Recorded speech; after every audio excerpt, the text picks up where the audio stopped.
Have you ever watched someone just casually jump on social media and share a story that gets millions of views, and then wonder to yourself, what makes this story different? After analyzing hundreds of these videos and recreating them for our clients, here's 7 storytelling tips to keep your audience engaged till the very end of your story. The first and most important is starting with the central idea. Think about the Bible, full of stories and wisdom that appeal to the masses and bring us all closer together. Some of the stories are longer, with years of time between the events, and some are shorter with just a few words or sentences. Let's touch on story length quickly, because this was a point of confusion for me when I first started sharing stories. You have to think of the platform that you're using to share your story. Reels, TikTok, Shorts are under 60 seconds, so those stories have to be quick and get to the point. YouTube videos, podcasts, and interviews are longer stories. They can be over 5 minutes, where you share background, context, and added detail. Now, that extra time and detail that you're sharing in the longer form story still has to get the viewer bought in.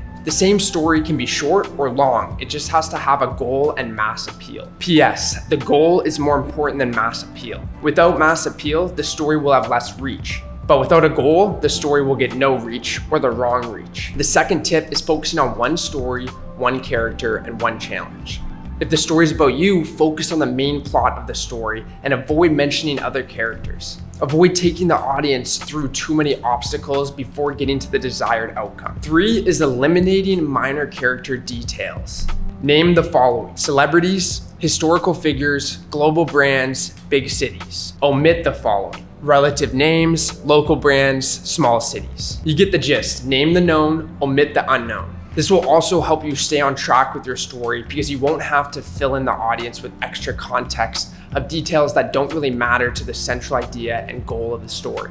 No one knows your Aunt Lily, but everyone knows Michael Jordan. The 4th tip is avoiding tangents by being prepared. Your story should follow the tree trunk and never branch out and never go on the twigs of the tree. Here are the 2 most effective ways to stay on the trunk of the tree. Think about, script, rewrite, and rehearse your story. Get a good night's sleep so the story is molded in your brain and you can stay focused on the goal. Number 5 is avoiding and then type stories. Stick to one turning point per content unit. A content unit in regards to storytelling can be seen as one challenge being solved. For short form content under 60 seconds, you want to avoid padding on challenges that you had to go through to get to your desired result. If you do, it'll end up sounding over dramatic, almost like you're trying to get pity from your audience for everything that you had to go through. Just pick the most dramatic one and run with it. If you have more time to share, just give more context and details around the one challenge instead of padding on more. The 6th tip is focusing your story details. Every story needs brief details to set the scene. Who's the main character? Where is it located? What's the vibe? Don't overcomplicate it and avoid sharing details that don't align with the central idea. Simplify dates. March 28, 2004 at 5:32 p.m. could be March 2004 or 2004. Scale numbers. 110 meters could be 1/4 of the Empire State Building. Really helps with understanding. Sensory details: sight, sound, smell, taste, feel. It smelled so good.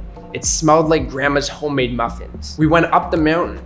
We climbed up the mountain. It was an unusual taste, but still good. It was like mixing jam and almond butter. See the difference? These are small changes to your story that can enhance understanding and keep your audience engaged way longer. And finally, the 7th tip is avoid telling too much detail. The last thing we want to do is be boring. Not only will you lose viewers' attention, but you'll be labeled as the boring storyteller, and no one wants to be that guy. By utilizing the tips in this video, I'm confident that you'll never tell a boring story again, or at least be cognizant of it when you do, and then correct yourself when necessary. Practice makes perfect, and your stories will get better as you write more, talk with others, and film content for social media. If you found this video helpful, consider watching my other video where I break down the different storytelling frameworks to get you started on your content creation journey right now. Thank you for watching, and if you don't already know, I'm posting Saturdays and Wednesdays actionable personal branding and social growth content, so hit that subscribe button and stay tuned for more. Thanks for watching. Also, shoot me a question in the comments and any other future videos you'd like to see me create.